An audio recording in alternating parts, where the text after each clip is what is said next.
Adam, welcome to Future Speak. If you're doing your long-range 5-year planning, you want to get to X. Well, who do you need on the bus? Like, what skills gap analysis have you done? Have you looked at your compensation strategy? Are you charging enough? What's your growth plan on revenue? Do you keep the current people you have? Do you upskill the current? There's all these different things that come up. Adam, welcome to Future Speak. I'm really excited to have you here today as a fellow Brit living in the States. It's wonderful that you've got not only the perspective, and I understand that we'll largely be talking about the American side of things today, but as a business owner and someone who's very much in that entrepreneurial space right now, I'd love your views on the future of work. But before we really dive into that, I'd love you to introduce yourself. Oh yeah, good to be on. I know we were speaking for a while. I'm Adam Daines. Came to the US about 12 years ago from the UK. And I'm the CEO of ADDA Infusion. So we're an HR consultancy / outsourced HR service for small to medium-sized businesses. Operate across the US and some clients in the UK. Sort of just a blend of technology. So we're technology focused, but we say human-led. So whenever there's a problem with technology, we're there to help out. And we sort of apply to small businesses. Just a bit about myself. Came here, lived in Florida for a bit, and then now I'm in Denver, Colorado. Been here about 3 years and loving it. So yeah, and HR space is really transforming right now. So it's a great time to be in HR. Absolutely. And Adam, we're hearing at the moment a lot when we look at the future of work, things like, 133 million jobs to be created by 2025, 61% of line managers' roles will be automated by 2025, 65% of jobs that will be here in 2030 actually don't even exist today. These are big stats, right? But behind every stat, there's a person. When we talk about the future of work, what does it mean for you personally? For me personally, I think, I've taken on a new role, for me as well. So it's been the transition from HR, sort of a leader in HR, doing HR physically, to more of a CEO role, which is still, I guess, what anyone faces. You go through the taking it on imposter syndrome, and then you go through. But for me, I think the future of my role and the way I am is trying to identify, where businesses are in their evolution, what HR practices can be applied to them, and what can help them grow. Because I feel that, when I look at my role, how it transitioned before I even changed was HR really moved from if I can say it, CYA, policy dragons, to very much more strategic. Because tech systems, HR systems, have almost replaced a lot of day-to-day paperwork. I mean, if I go into a client now and I see paperwork, which I still do, physical paper, I'm like, So it's, I think the evolution is already happening. But if I think of my role and the way we're doing it, I think it's just going to become more and more tech focused, data analytical.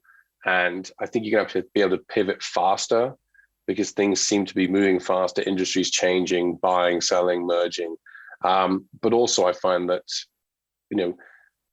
governments and states and things are very much more on the small to medium-sized business market now, because obviously people are demanding more protections, more regulations, and more things. So I think it's going to become more compliant driven, but also more tech and data driven as well. And that's not even talking about the people side of it, which is a whole another level as well. Okay, so let's get into that a bit more. What are the opportunities around the areas that you've just touched on there? So, within HR, so if we break it down within the HR space, and also, I guess with the employment space, but I'll just focus on HR right now. Really where HR's traveling, which I think will also be a lot of the stats that you mentioned, a lot of physical line jobs or sort of processing, depending on where you are, jobs will disappear, I think, with tech coming into place. But that's not something to be afraid of. I think what it does, it helps elevate. So, at the moment, when you look at consulting or operational, or even HR, let's take HR. Previously a lot of it was admin driven, paperwork, stamping, doing this, doing that. And you didn't really get a lot of time to focus on people. And you didn't get really time to focus on strategy. And then comes in tech. So then tech helps us streamline things, notifies us when regulations come up, notify when we have to process things. And that freed us up to have a bit more time with the people.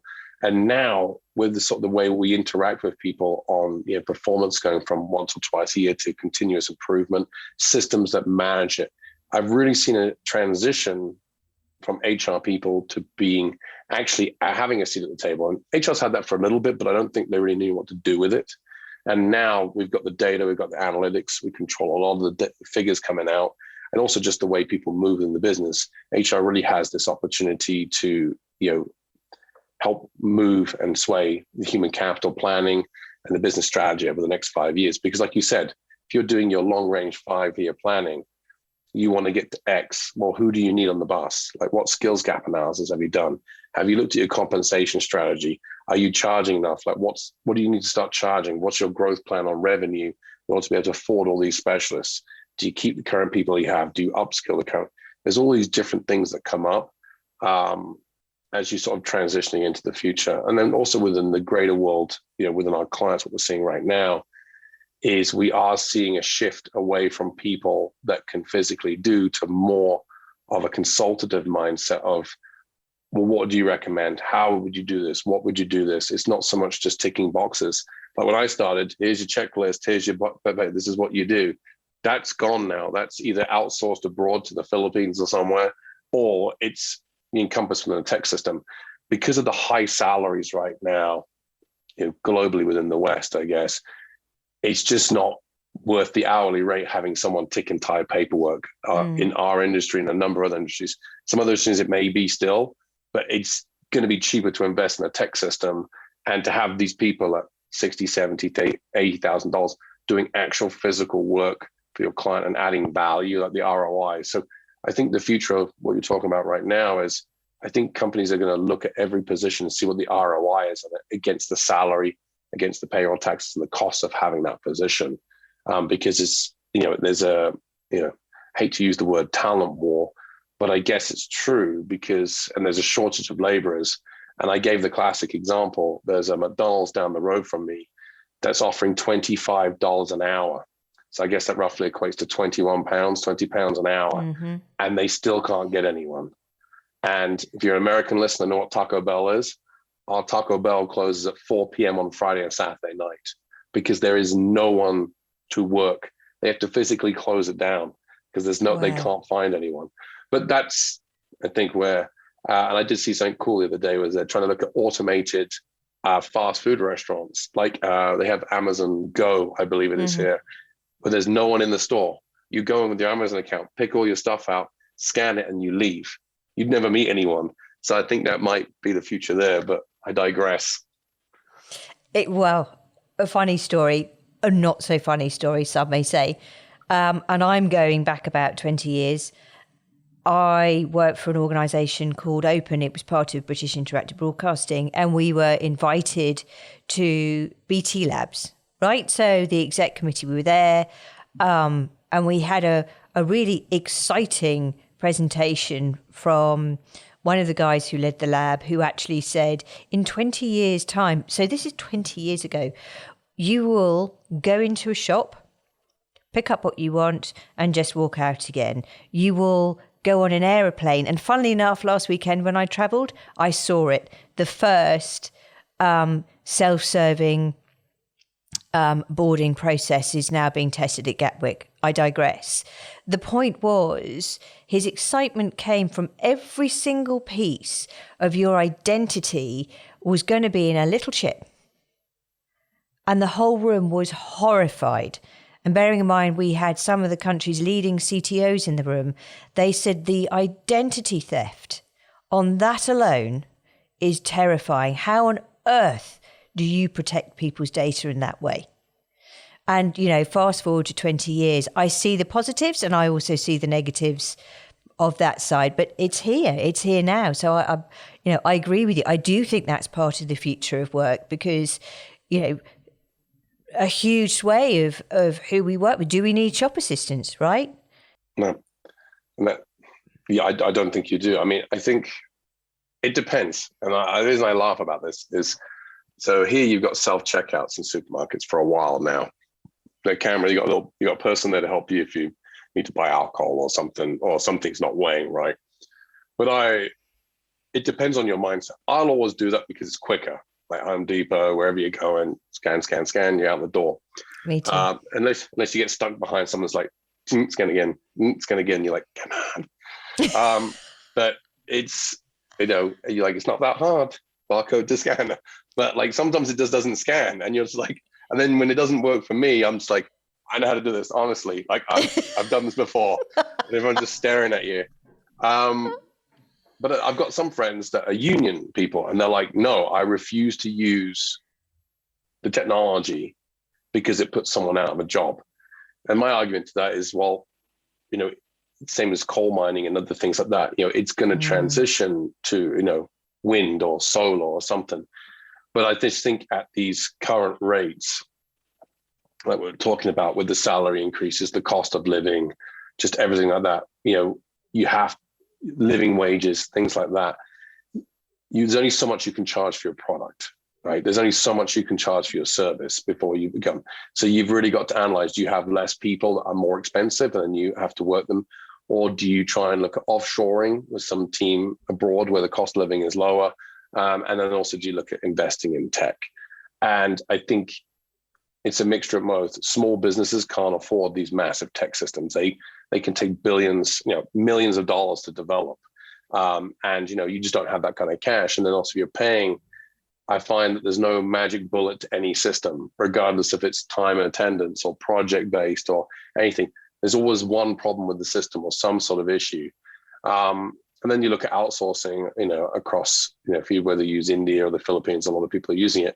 But if you think of when you call call centers now, they're not based in Europe or the US, they're based in the Philippines and they're based in India because they can pay $2 an hour, and that's how they keep the costs reasonable for their team. So I guess in my mind, just speaking in the Western world here, because obviously salaries, like companies are forced to look at tech or offshoring, and then of their staff here that they have in either Europe or the US, is they are highly compensated.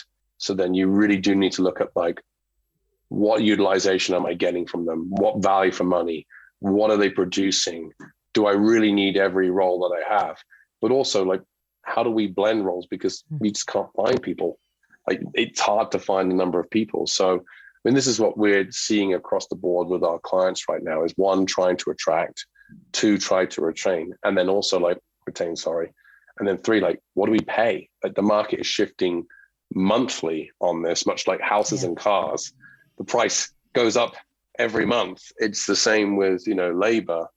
So yeah, I totally agree. I think automation's coming.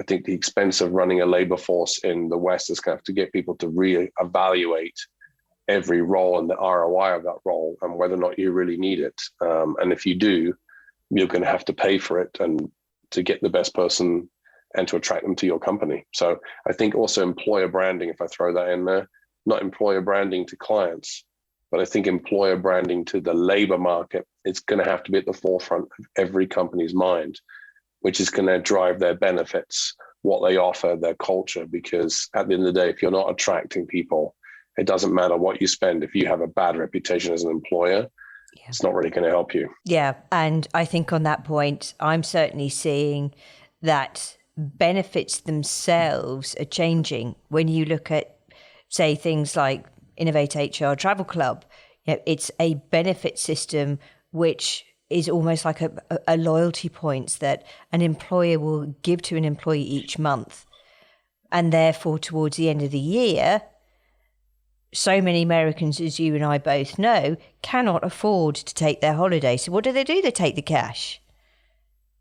So being able to have that benefit, it's huge for well-being perspective. It's great for productivity.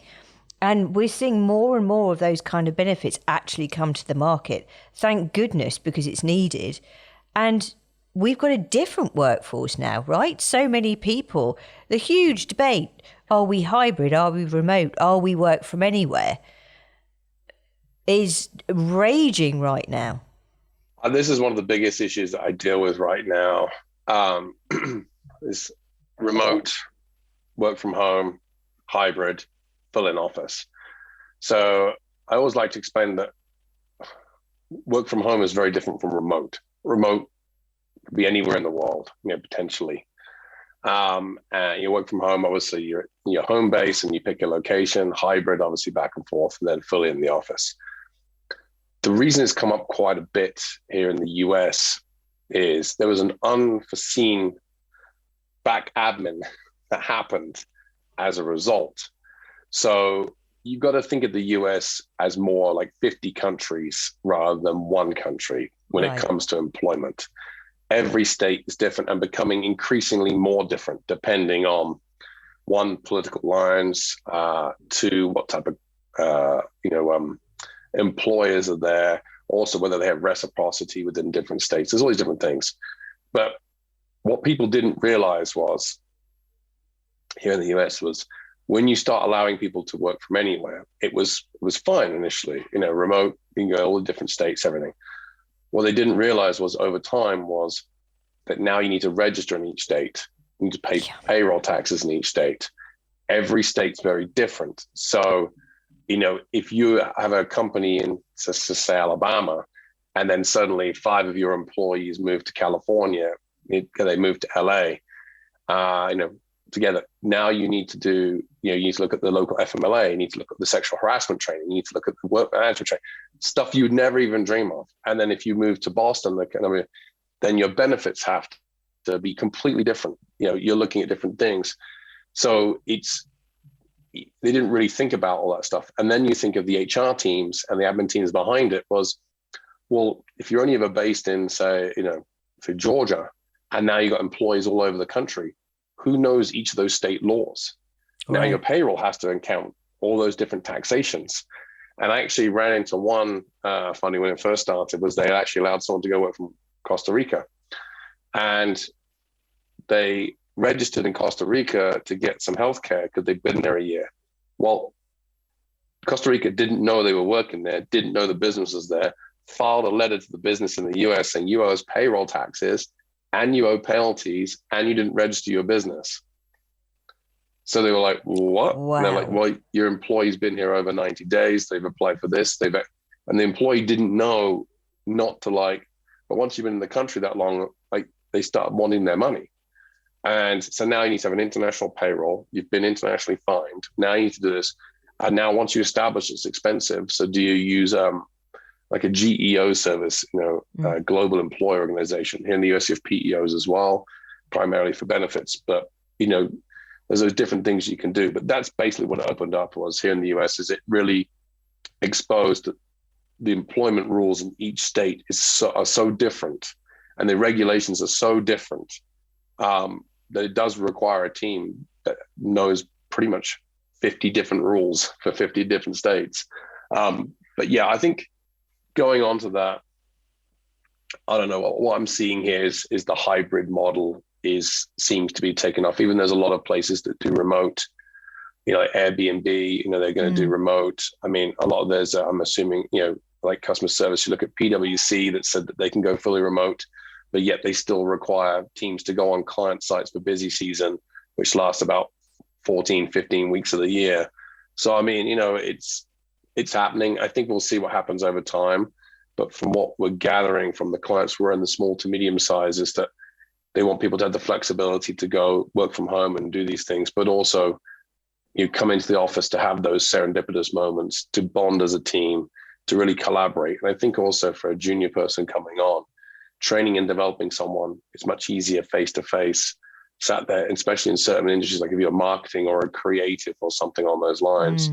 But yeah, and also within HR, I will tell you, it's much easier if you've met people and know people and you get on with them when you're in HR than it is if you've never met them and you're just this figure over a screen saying, hey, why haven't you done this? So I don't know. I think the hybrid model is probably going to be where it lands, but I could be wrong. Everyone could go fully remote all over the place.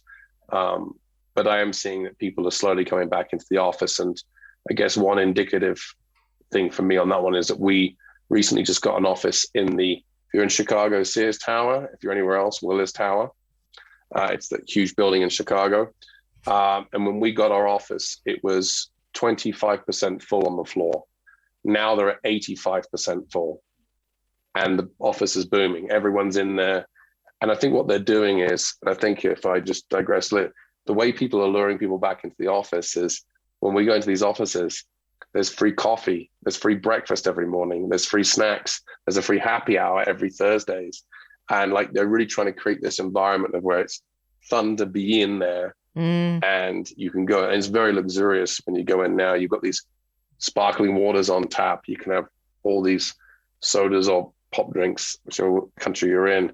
So it's like, and when I go in, there's like fresh bagels with smoked salmon or Nova, depending on what you say. So it's like, it's kind of cool to be in there. And everyone's like, oh my God, this is amazing. So it's like creating those environments now where people actively really want to go into the office. I think people have forgotten what it's like to go into a city as well, like, because you've been sat at home. Like when I went back into Chicago, I went up onto the 44th floor and had my coffee. I was like, this is cool. Like I was back with it. I missed it, but I didn't realize I missed it. And don't get me wrong, I like working from home. I've got some small little people that live with me that terrorize my life when I'm trying to work. So it's like, sometimes it's nice to be in because the commute's really great. It's like steps, coffee to the laptop. But I also find that I don't really interact with many people and don't do many things. So I sit here and don't move.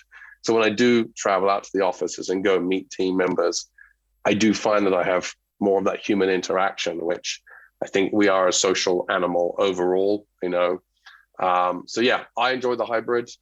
My team personally are starting to enjoy the hybrid, and our clients that we work with are liking to see the hybrid as well. Like the hybrid model seems to be working well. And the reason they've favored it over remote is that if they do need to meet with you or they do need to bring the team together, you're just a bus or a train ride or a car ride away. If you live in another country, it can be very hard to get in. Or if you live across Seattle to Florida, it's a 6-hour flight. It's like flying from almost London to New York.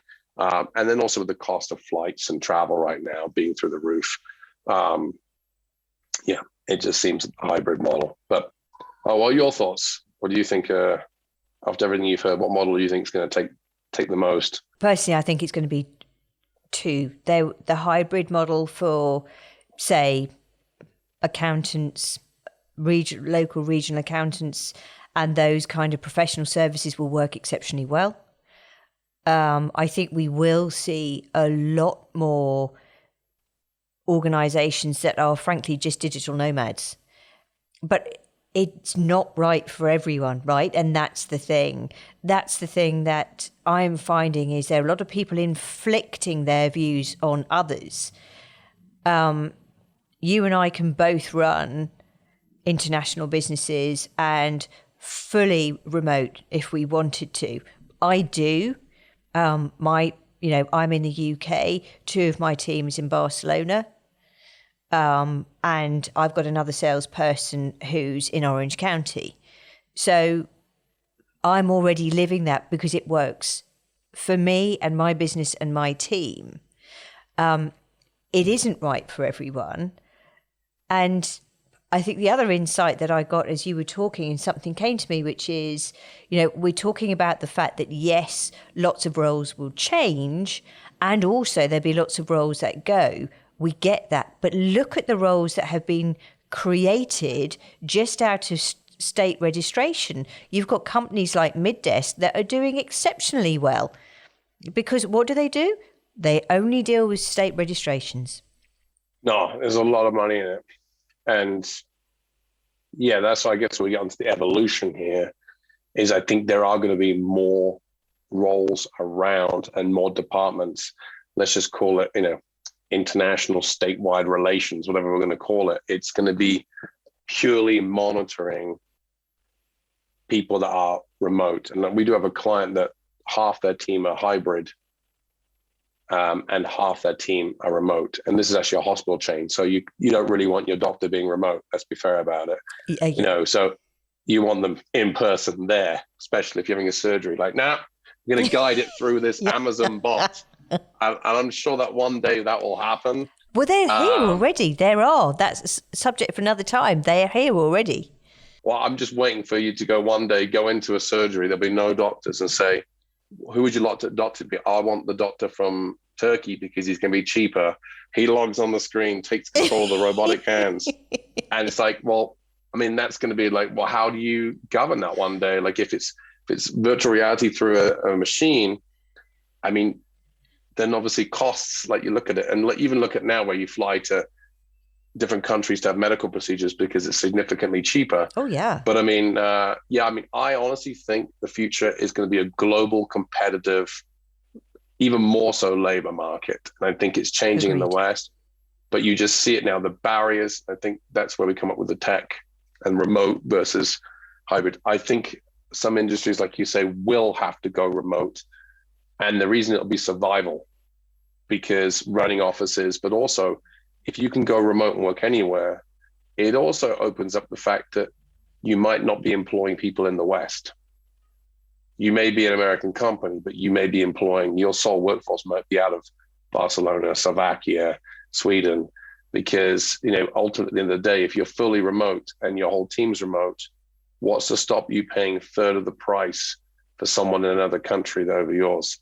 I think that's going to present a whole new load of legislation and also how we view labor markets, because at the end of the day, if you have just pick a graphic designer in the US that wants $90,000 and you have a graphic designer in Barcelona that does the same that wants 60, and they can communicate with clients, you're going to Barcelona as a business decision. Of course you are. And I think of those barriers. So I think, they're going to have to look at taxation rules, international treaties. You obviously saw the taxation of 15% for businesses. I think there's going to be a whole new department, like I said, international relations of, well, how do you monitor that? How do you manage it? And then also, how are the governments are going to be responding if they're losing all these payroll taxes and all this money, and their labor market suddenly starts to have a jump in unemployment potentially because companies are looking outside. And then that becomes back to the Trump era where America first and America employment. But I mean, it's also capitalism as well, which is an American ideal of, trying to run your business and make as much profit as you can. So I think those two ideals will crash, and you're probably seeing it now. But like you said, you got two of your team in Barcelona over the UK, probably because they're more economical and you got a great work quality product. I mean, it makes sense. It does. And when you look at, Adam, how your organization is going to evolve as we continue to just accelerate through whatever this future of work is going to become, and frankly, we don't know, how do you see your evolution mapping out, I guess? Well, we're going to be using a mixture of tech and offshoring, which is why I mentioned, we actually do have a team in the Philippines, which is why that helps us, keep administrative. So it's non-client facing admin, research, database, like analysis, all this kind of work, Excels, we have data analysts across there as well. And honestly, it was because, our budget for employing people and what we can charge the market didn't allow us to have those people based in the US. So we've actually gone and shifted. We actually have a team in Kaizen City, along with a lot of American organizations and Europeans. And then also we're investing a lot in technology. But I will tell you that we do have an exciting product that we'll be doing at hopefully the end of the year. And it's going to help counteract a lot of this for small to medium-sized businesses on how HR will evolve. But yeah, I think for me, I think it's going to be a mixture, especially in the US and Europe where labor costs are high.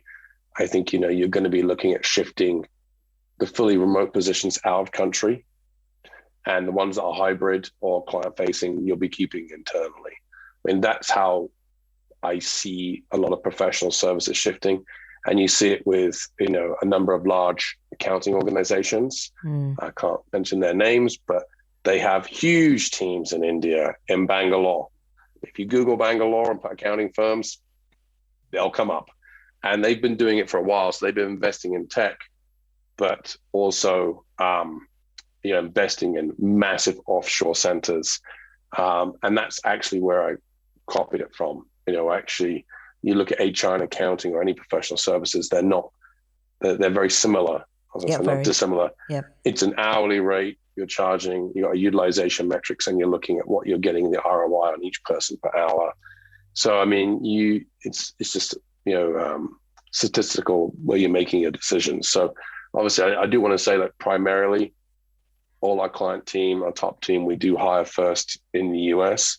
Obviously I have to stress that one because we are a US company and we do hire first here. But the sort of more junior roles that, we're just not feasible to hire here at the moment. We do look to offshore those. And then also we're investing heavily in tech to try and streamline and obviously reduce our costs. Absolutely. Because, whilst there's an outcome that we want to achieve and we have missions and values, ultimately we own our own businesses because we want to change the lives for ourselves and our families. So, that's the bottom line. Adam, you mentioned a new piece of technology that you're developing. I'd love to have you back on as a guest later on this year to talk about that. Are you up for that?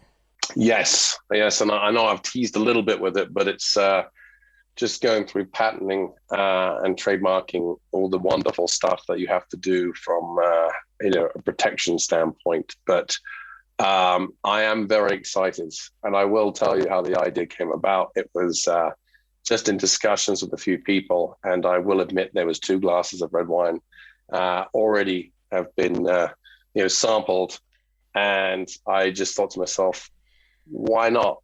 That could work. Like, I was thinking, why can't we do this? And then when I talked to a bunch of very clever tech people and some other HR people that I'm close with, they were like, this is a very good. So I'm teasing a little bit more about it, but yes, by the end of the year, it should be operational. And, I say that because I've been down this path before. It'll be ready in 6 months. 6 months later, it's going to be another 3 months. Tech is unpredictable when it'll be ready and how it operates. So, but yes, it should theoretically be launched by the end of the year. And I think it's going to be a pretty cool thing. And it really does help with these changes that we have. So it's designed in mind to help with the evolution of the work change, with remote, hybrid, etc., and also globally as well. So, I'm pretty excited. Fingers crossed it all goes well. Yeah, well, I wish you luck with that, Adam. It's been great to have you on today to listen to your perspectives. And please do come on again when it's launched. Tell us all about it. Love to learn more about it. And in the meantime, keep in touch. Oh, thank you.